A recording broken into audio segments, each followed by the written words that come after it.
முருங்கைக்கீரை பொடி செய்யறதுக்குமா கருவேப்பிலை ஒரு கைப்பிடி அளவு, 3/4 ஸ்பூன் சீரகம், 3/4 ஸ்பூன் மிளகு, 2 ஸ்பூன் தனியா, 5 காஞ்ச மிளகா,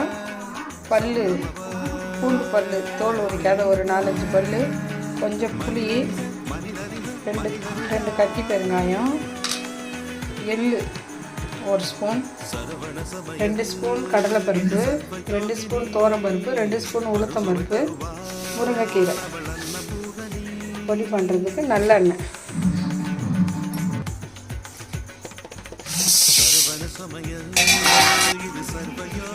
இதாக வறுக்கணுமா, பொன் வறுவலாக வரணும்.